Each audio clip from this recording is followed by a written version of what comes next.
এই কি অবস্থা সবাই সবাই কেমন আছেন? আমরা আজকে যাচ্ছি পুরান ঢাকা নাজিরা বাজারে। এখন রাত বাজে প্রায় 12:30। আমরা রওনা দিছি এইমাত্র। আমার আগে আর যাওয়া হয় নাই, আজকে প্রথম যাইতেছি। আজকে আমাদের সাথে বেশি মানুষ নাই, আমরা 2 ব্যাগ যাইতেছি, মাত্র 4 জন। আসলে হঠাৎ করে প্ল্যান করছি তো, এই জন্য কাউকে পাইনি। আগে থেকে বললে হয়তো বা আরও কয়েকজন যাইতে পারতো। সবাই মিলে গেলে আসলে ভালো লাগতো, মানুষ কম তো, তাই আজকে খুব একটা বেশি ভালো লাগবে না। আমাদের আসার প্ল্যানগুলো হুটহাট হয়। আমি বাসায় চলে গেছিলাম। বাসায় চলে যাওয়ার পর হঠাৎ করে শাকিল রিফাত কল দিল। বলল পুরান ঢাকায় যায় নাজিরা বাজার যাবে। তো বললাম ঠিক আছে চলো বের হইতেছি। তারপর আর কি হুট করে বের হয়ে গেলাম।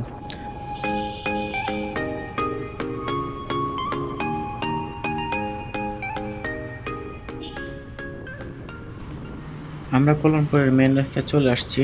খায়রুলের গাড়িতে ফুয়েল কম আছে, ওর গাড়িতে ফুয়েল নিয়ে আবার রওনা দিব।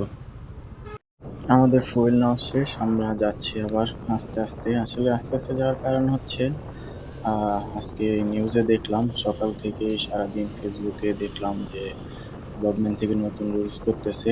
মোটরসাইকেল সিটির ভিতরে 30-এ চালাইতে হবে, এক্সপ্রেসওয়েতে 60 এবং হাইওয়েতে মনে হয় 50 চালাইতে হবে। আমি 30-এ চালায়ে দেখতেছি আসলে কি অবস্থা। যা দেখলাম পিছন থেকে যে ট্রাকগুলো আছে ওগুলো আসলে আমাদের শরীরের উপর দিয়ে মানে গাড়ির উপর দিয়ে চালায়ে চলে যাবে। 40-এ চালাইলেও মনে হইতেছে যে তাও হচ্ছে না, এরকম অবস্থা। আসলে আমাদের মানুষজন কি চিন্তা ভাবনা করে এই ধরনের রুলস বাইকের জন্য চালু করে আসলে মানে কি বলবো, আর বলার কোনো ভাষা খুঁজে পাওয়া যাইতেছে না। শুধু বাইকারদের জন্য নতুন নতুন নিয়ম কানুন, অন্যান্য গাড়িগুলার জন্য তাদের কোনো নিয়ম কানুন নেই। যদি আমার কথা হচ্ছে, যদি 30-এ চালাইতে হয় তাহলে আমাদেরকে একটা বাম সাইডে একটা সার্ভিস লেন দিয়ে দেখ, ওই দিক দিয়ে আমরা আমাদের মতো যাইতে পারবো। কিন্তু এইভাবে যদি মেন রাস্তায় 30-এ চালাই দেয় তাহলে ওভারটেক করবো কিভাবে? আসলে এটা গভর্নমেন্টের উপর দোষ দিয়ে লাভ নেই। আমাদের কিছু সাপ্রি বাইকার আছে, তারা প্রতিনিয়তই বাইকে অ্যাক্সিডেন্ট করতেছে, যার জন্য সব বাইকারদের উপর একটা এই ধরনের একটা চাপ আসতেছে। তো সবাই আশা করি সাবধানে বাইক চালাবেন। রাতে দেখে হয়তোবা 30, 35, 40-এ চালানো যাইতেছে সুন্দরভাবে, কিন্তু দিনের বেলায় এই রাস্তায় যে পরিমাণ জ্যাম থাকবে, মানুষজন কিভাবে 30-এ বাইক চালাবে আসলে আল্লাহই জানে। আমরা চলে আসছি। এখানে ঢুকতে একটা জিনিস খেয়াল করলাম, আসলে এখানকার মানুষজনের কোনো ঘুম নাই। রাত 2টার মতো বাজে, এখানে যেটা দেখলাম মানুষজন এখনো অনেক অনেক ভিড়, অনেক গাড়ি ঘোড়া এখানে।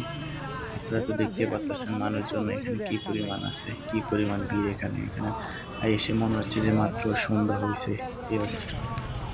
এখানে আসলে বোঝা যাইতেছে যে ঢাকার মানুষের ঘুম নেই। তাদের প্রতিদিন জীবিকার তাগিদে তারা কেউ রিক্সা চালাচ্ছে, কেউ দোকান নিয়ে বসে আছে, কেউ বা খাওয়া দাওয়ার জন্য আসছে এখানে। দেখছেন কি পরিমাণ ভিড় এখানে, মনে হচ্ছে মাত্র সন্ধ্যা হয়েছে কিন্তু রাত বাজে প্রায় 1টা। এখানে খাওয়া দাওয়ার জন্য ঢাকার বিভিন্ন জায়গা থেকে লোক আসে প্রতি রাতে। দোকানগুলোতে আসলে অনেক ভিড় থাকে রাতের বেলায়। আসলে রাতের বেলায় ঢাকায় জ্যাম থাকে না, তো এই জন্য দূর দূরান্ত থেকে মানুষজনের খুব তাড়াতাড়ি এসে এখানে খাওয়া দাওয়া খাইতে পারে। খাওয়া দাওয়া শেষ করে আবার বাসাও তাড়াতাড়ি চলে যেতে পারে। রাত যত বাড়তে থাকে, পুরান ঢাকার এই নাজিরা বাজারের মানুষজনের চাপ তত বাড়তে থাকে। দোকানগুলোতে মানুষের ভিড় বেশি থাকে তখন। তবে রাতে বেশি মানুষ আসার কারণ হচ্ছে দিনে মানুষজন যে যার মধ্যে ব্যস্ত থাকে। মানুষ কেউ চাকরি করে, কেউ ব্যবসা করে। রাতের বেলা মানুষজন একটু ফ্রি থাকে, তো এই জন্য বেশি মানুষ এদিকে আসে। আমাদের খাওয়ান চলে আসছে। আমরা বিসমিল্লাহ বলে খাওয়া দাওয়া শুরু করতেছি।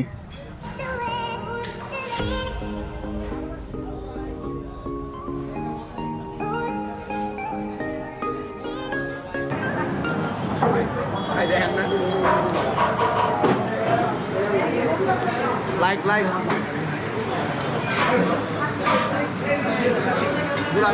না না আমার ফুটেজ লওয়া যাবো না। আবাইদার মতো খাইতাছে যে মামা বাইক না খাইরুলে আর আমাকে খাওয়ান লেগে গেছে সামনের থেকে। আমরা এখন পানি খাবো, পানি খাই মামা। এই যে রিবাদ ভাই খাইতে খাইতে একবারে আজান আমার হাসি কেটে দিছে বড় ভাই একটু ম্যানেজ দেওয়া যায়।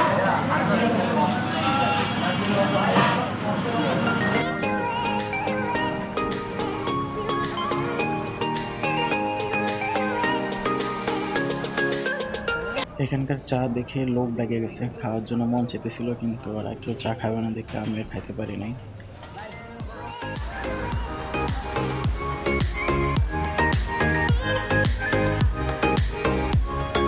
তো পরে বললাম চা তো খাইতে পারি নাই, একটা মিল্কশেক খাই। মিল্কশেকটা আসলে অনেক সুন্দর ছিল, মজার ছিল, খেয়ে ভালোই লাগলো। আমাদের খাওয়া দাওয়া শেষ, আমরা চলে যাচ্ছি বাসার দিকে। আসার সময় তো দেখলাম গাড়ি আসছে, কিন্তু এখন দেখলাম যে একবারে রাস্তাঘাটে একবারে ফাঁকা। খুব সুন্দর লাগতেছে এখানকার রাস্তার ভিউগুলা। 2 দিন ধরে বৃষ্টি হওয়ার কারণে ঢাকাটা এখন অনেক ঠান্ডা, ভালোই লাগতেছে। আশা করি সবাই ভালো থাকবেন, সুস্থ থাকবেন, সাবধানে বাইক রাইড করবেন। দেখা হবে নতুন কোনো ব্লগে, নতুন কোনো জায়গায়। সে পর্যন্ত সবাই সুস্থ থাকবেন, এই দোয়াই রইল। আমার জন্য দোয়া করুন।